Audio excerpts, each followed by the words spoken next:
Baik, Assalamualaikum. Salam sejahtera, salam GBN, salam Malaysia dan salam kuasa ketiga.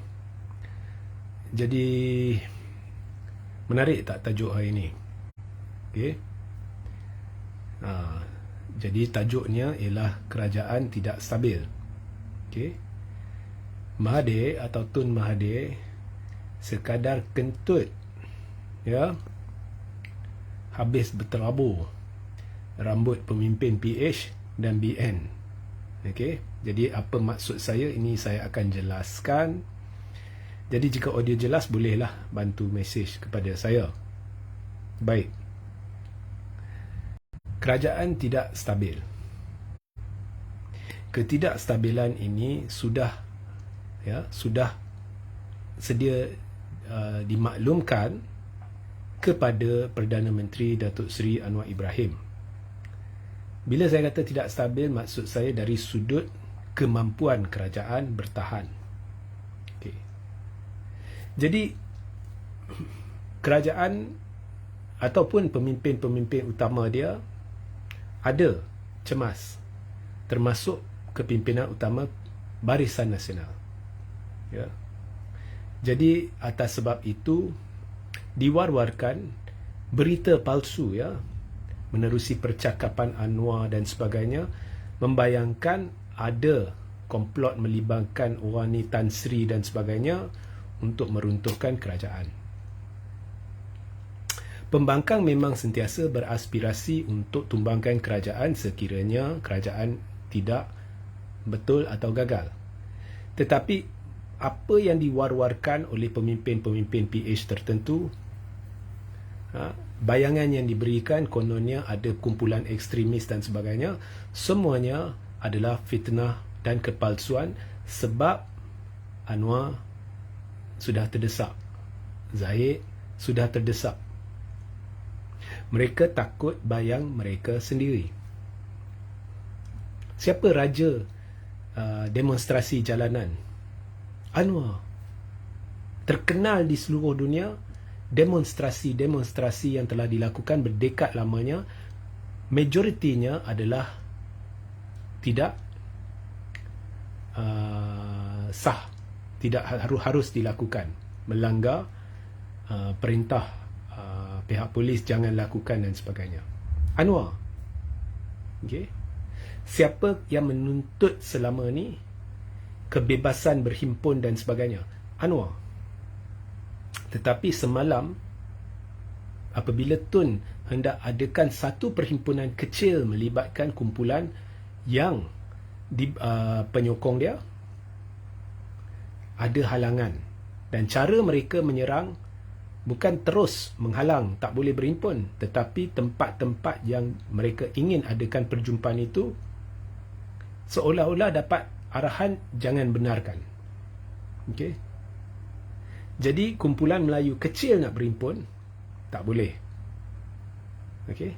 Banyak halangan. Siapa yang resis? Siapa yang resis? Saya dah kata dalam live saya semalam, apa yang kerajaan ini cerita babak orang lain, mereka tuding jari ke orang lain, sebenarnya itulah yang mereka sendiri lakukan. Mereka kata orang lain kita tak akan benarkan rasisme, tetapi rasisme subur dalam kerajaan. Hari ini secara rasmi saya beritahu kerajaan ini rasis. Dan rasis dia saya lihat seolah-olah ada ciri-ciri anti Melayu. Bila Anthony Locke pula boleh tegur Mahathir jangan timbulkan perpecahan antara kaum. Walhal apa yang Tun lakukan, nombor satu adalah menyatu padukan orang Melayu. Jadi mesej tersirat Anthony Locke seolah-olah berbunyi Melayu tak boleh bersatu. Ronnie Liu juga suruh Tun Mahathir hentikan agenda penyatuan Melayu. Maknanya Melayu tak boleh bersatu. Hanya orang mereka sahaja boleh bersatu. Rasis bagi saya.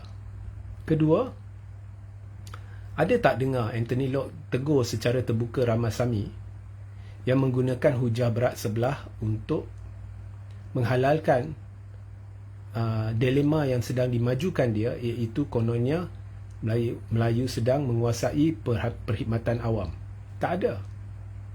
Kalau tanya Anthony Locke dulu, ini kita akan selesaikan dalaman. Tetapi bila sampai masa Tun, dia boleh buat sidang media, buat tegur Tun secara terbuka.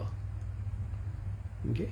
Ada tak dengar Anthony Locke tegur Lim Kit Siang secara terbuka, jangan marakkan gelombang Islamofobia dengan dakwaan gelombang hijau akan menjurus ke arah negara Islam? Tak ada.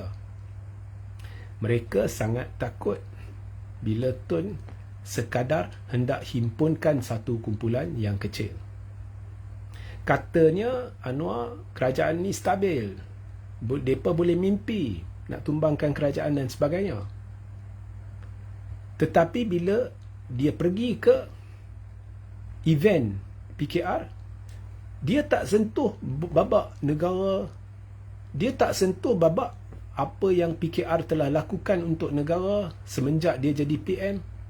Yang disentuhnya adalah serangan terhadap musuh yang tidak wujud. Kononnya ada kecaman, ada ini, saya akan guna keris, siap ugut, dengan cara, dengan nada yang menghasut dan seharusnya ditahan. Kerana cukup berbahaya dia mengugut guna nama senjata keris. Asyik ditumpukannya terhadap satu kecaman yang tidak wujud. Siap dengan cuba halang perhimpunan kecil orang-orang Melayu. Sebab apa? Sebab kerajaan cukup tidak stabil.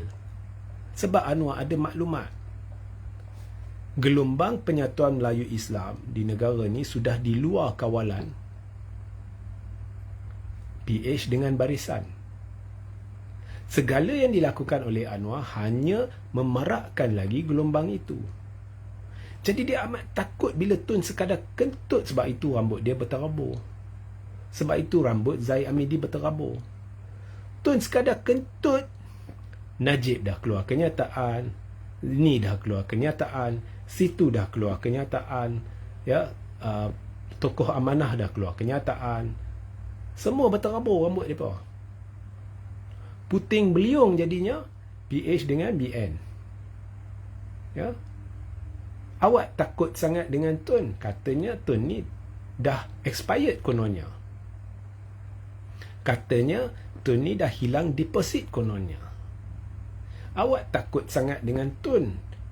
Kalau anda sudah label Tun sebagai seorang yang expired, siap dengan hilang deposit, tetapi anda begitu takut, maknanya anda letakkan diri anda pada tahap yang lebih rendah daripada anda sendiri jenamakan Tun. Maknanya kalau Tun dah expired, Anwar dah berkarat habis, kena recycle pun tak boleh, ya, campak terus, ya. Percayalah, keadaan dah genting.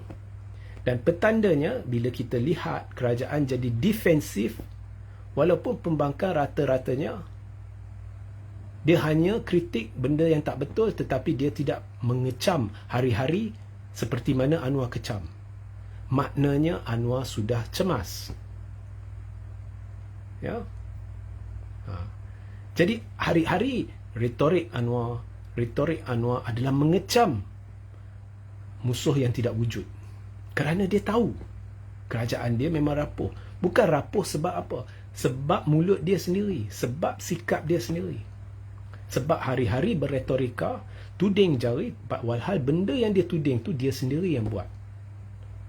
Kononnya nak lawan nepotisme, dia sendiri buat.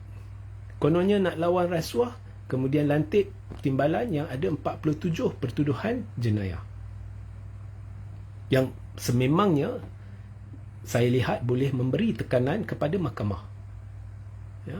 Kononnya tidak ada lantikan politik, tetapi lantikan politik berleluasa. Kononnya nak lawan rasuah, tetapi yang disiasat adalah parti-parti musuh, walhal kita rakyat jelas melihat cara UMNO, cara PKR, cara DAP berbelanja pada PRU15, tetapi tidak disiasat. Bila Saifuddin Nasution melanggar, menyalahgunakan kuasa dia yang telah saya jelaskan dalam video-video yang lepas, dengan memberi pengecualian kepada UMNO, ya, Saifuddin tidak disiasat. Saifuddin boleh sekadar bagi tahu, saya dah move on. Ya, nak move on tu hak awak lah. tetapi itu tidak tidak bermakna anda tidak perlu menjawab berhubung dengan salah guna kuasa anda. Anwar boleh cadangkan guna KWSP untuk membenarkan orang membuat pinjaman. Itu sebenarnya melanggar undang-undang. Macam-macam lah kepincangan kerajaan Anwar ni. So, itulah maksud saya. Tun kentut berterabur rambut mereka. Sebab apa? Sebab gelombang penyatuan ni sudah wujud dan pembangkang tak payah buat apa-apa. Gelombang ini wujud sebab Anwar ada penasihat-penasihat yang tak boleh pakai. So, saya berterima kasih sangat dengan penasihat-penasihat Anwar ni. Penasihat-penasihat Anwar ni hanya sedang menunjukkan kepada rakyat bahawa Anwar takut kepada bayang dia sendiri. Sehingga kita berjumpa di lain masa Assalamualaikum, salam sejahtera, salam GBN, salam Malaysia dan salam kuasa ketiga.